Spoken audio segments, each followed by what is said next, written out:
সাধুর স্বভাব কেমন। এক সাধু নৌকা দিয়ে এক জায়গা থেকে আরেক জায়গায় যাচ্ছে, হঠাৎ নদীর স্রোতের দিকে তার দৃষ্টিটা পড়ল। দৃষ্টি পড়ার পরে দেখলো একটা বিষাক্ত বিছা ওই নদীর স্রোতের মধ্যে দাবিত হয়ে বেশি যাচ্ছে। সাধু চিন্তা করলো, আমার তো ধর্ম হলো ওইটাকে বাঁচানো, আমার ধর্ম কি ওইটাকে বাঁচানো। তিনি কিন্তু জানেন ওই বিচারটাকে ধরলে ওই বিচারটা আমাকে দংশন করতে পারে বা কামড় দিতে পারে। এটা জানার পরও মনে ভাবনা, আমার ধর্ম কি এটাকে রক্ষা করা, আমি দেখেছি নিজের চোখে, তার মানে রক্ষা করতে হবে। হাত দিল, স্রোতের জলে যখন ভেসে যাবে সেই বিচারটাকে হাত দিয়ে তুলতে গেল, সঙ্গে সঙ্গে বিচারটা তার হাতের মধ্যে কি করলো সবাই বলো, কামড় মেরে ধরেছে, আবার পড়ে গেল জলের মধ্যে। সে আবার তুলতে লাগলো, একে একে 3 বার হয়ে গেল। কয়বার হয়ে গেল? 3 বার।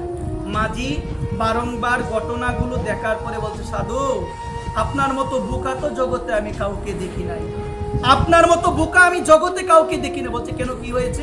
বলছে বারংবার আমি লক্ষ্য করে আপনাকে দেখছি, একটা বিষাক্ত বিচা সেটা বেসে যাচ্ছে নদীর স্রোতে, আপনি বারংবার তুলছেন, আপনাকে কামড় দিচ্ছে, আবার তুলেন, আবার কামড় দেয়, আবার তুলেন, আপনি আপনার স্বভাব এমন কেন?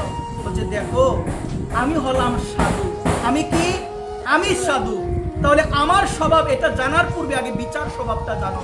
বলছে বিচার স্বভাব হলো, ভগবান বিচাকে, ভগবান হিংস পশু পাখিকে বিবেক দেয় না। কি দেয় নাই? বিবেক দেয় না। বিচার স্বভাব হলো দংশন করা। স্বভাব কি? দংশন করা। আর আমি হলাম সাধু, আমার স্বভাব হলো রক্ষা করা। এজন্য আমার স্বভাব রক্ষা করা। বিচা, সে সামান্য বিচা হয়ে যদি তার স্বভাব সে না বলতে পারে, আমি সাধু হয়ে আমার স্বভাব আমি কেন ভুলে যাব? তাহলে আজকে রাগে আমার অবস্থা এমন হয় কেন? ধৈর্য হারা হই কেন? আমি ধৈর্য হারা হই কেন? আমার মধ্যে কারাবাস আসে কোথা থেকে?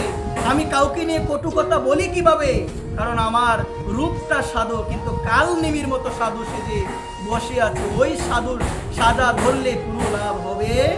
ওই জন্যই তো বলছেন সাধু হও, সাধু সেজো না। অনুকূল ঠাকুর তার সত্যানুসরণ গ্রন্থের মধ্যে তিনি লিখছেন, সাধু হও, সাধু সেজো, সাধুর বেশ ধরলেই শুধু হবে না। এই জন্য সাধুর ধর্ম কি সবাই বলো? সাধুর ধর্ম হলো রক্ষা করা, বিভেদ সমাজে সৃষ্টি করা। আর মায়েদের চরণে একটা নিবেদন করে বলি, না জেনে না বুঝে সমাজে বিভেদ সৃষ্টি করা।